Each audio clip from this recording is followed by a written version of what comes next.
Warp Speed film buffs, this is Straight Shooter, and I'm filming today again at Team Sound Studios, as I always am. And welcome back to How I See It. This is another spoiler review. I'm not sure what episode number we're up to, but we're in the 50s, if you can believe it. And this week, I'm covering Sonic the Hedgehog. Yes, I had to see this movie because I'm a gamer.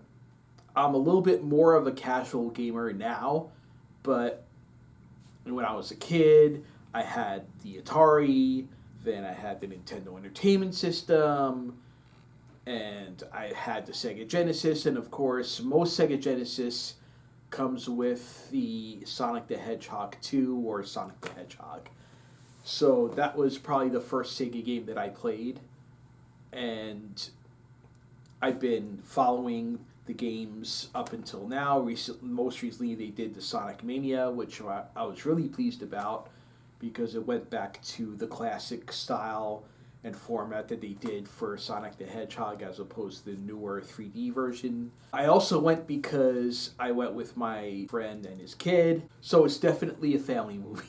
So Sonic the movie stars James Marsden, who we know as Cyclops, Jim Carrey, who doesn't know who Jim Carrey is? And Ben Schwartz plays the voice of Sonic, and Sonic himself is CG animated, and the rest of the movie is live action. And there was a lot of controversy surrounding the first trailer of Sonic, because the way they designed him, people were just like, blah, that's not how Sonic should look, and I was kind of in that boat as well. And I don't know that I would have said, you gotta redesign him or whatever. I would have just as soon not seen the movie. But the studio actually went back and they redesigned the character, how he looked in the movie, and he looks very close to how he looked in the video games, which was cool. The movie starts out with Sonic in his world. He has to leave the world because people are coming after him. He ends up on Earth. He runs into James Marsden's character, who plays a cop, and there's evidence of Sonic living on Earth.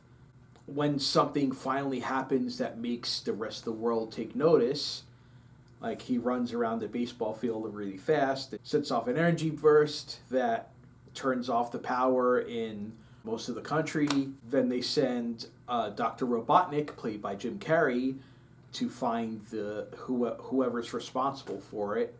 And Robotnik's maniacal, as we know from the video games, and he actually wants to kill Sonic, dissect him, and all this stuff. And Sonic is trying to convince Marsden's character to help him get to San Francisco to find his rings, so that because the rings in the movie are used as portals from two different worlds. So if he gets his rings, then he can summon a portal to go to this other world where it's just basically a bunch of mushrooms everywhere, which is kind of weird. Meanwhile, Robotnik is chasing the both of them. It leads to this battle at the end in San Francisco, and he almost kills Sonic, but then he is revived and all-powerful, and he knocks Robotnik into the world where he was going to go, and he stays on Earth. But a mid-credit scene where Tails shows up, and he's looking for Sonic. So that'll be interesting for a sequel if it happens, which I'm pretty sure it is going to happen because the movie ended up doing pretty good in its opening weekend anyway. That's basically the plot of the movie. It's pretty generic, but the movie wasn't made for the sophisticated crowd. It was made for people that are looking for something entertaining and something that they could bring their kids to and whatever. And the movie delivers in that sense. And I did find the movie entertaining. If they didn't do the redesign, there probably wouldn't have been as many people going to see the movie, but the movie itself was actually pretty good. It wasn't overly cheesy. I mean, there are so many ways that the movie could have gone really bad. I'm not going to go out on a limb and say that it was a great movie, but it was good. And for a movie based on such an iconic character and the video game, which video game adaptations largely haven't been that impressive outside of some gems. And I think this movie stands out among video game movies where they actually hit the right notes. There are people saying it's probably the best video game movie ever. Maybe. It's definitely one of the best, in my opinion. There's this scene where Sonic is fighting Robotnik, and he gives him his famous nickname, Eggman. In the games, it's pretty obvious why he's called Eggman, because his body is in the shape of an egg. Like, he has skinny arms and legs, and then he's got this, like, egg for a body with a head on top. But, of course, Jim Carrey doesn't look like that, but it's because of the tech that he uses. He uses all these round machines that he controls. They're kind of like drones and whatnot. And because of that, Sonic says, "Oh, Eggman." And it's a pretty cool moment because, like, you didn't think that would work, him calling him Eggman in the movie, but he did, and it did work. They keep the movie contained in, like, a not too involved plot involving too many people. And a lot of times in video games movies, they try to make it too big and too loud and too much on a broad scale. And what they did right with Sonic was they kept it small.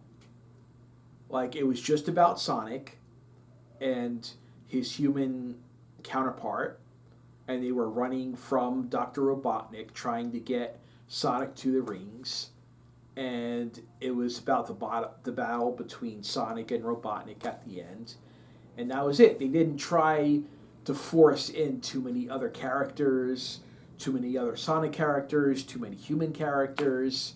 It's basically Sonic's origin of being on Earth. I enjoyed the movie. It may not be a movie necessarily geared towards someone in my age group, but as someone that grew up playing Sonic, I think there are more people my age than they thought would probably see the movie. They probably counted on people bringing their kids. I don't have any kids, but I saw it with my friend and his kids, so that worked. Basically, the movie was enjoyable, and I didn't feel like they were trying to cram too much stuff down my throat.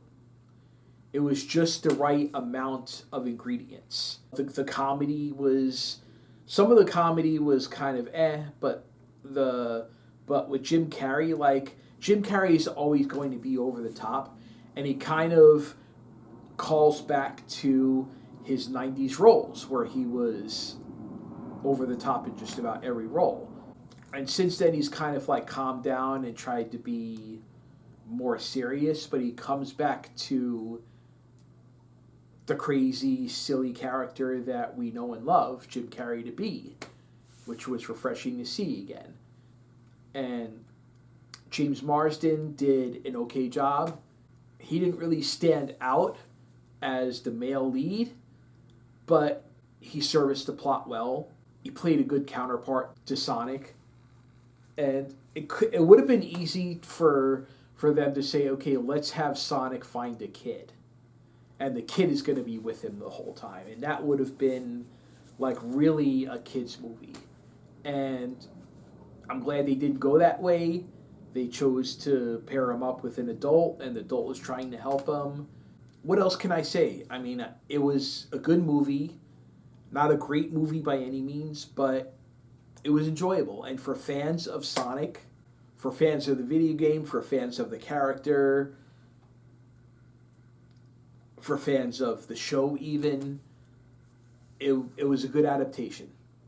And how I see it, I'm going to give the movie a solid B. And that's it today. One review. It's the quiet winter movie season. I think the next movie that I plan to see in theaters is A Quiet Place Part 2.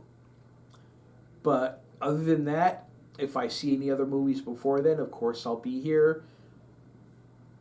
But if I don't see you till then, please like, subscribe, share, comment. Let everyone know what you thought about this review and what you think about my reviews in general. And I will see you next time. Take care.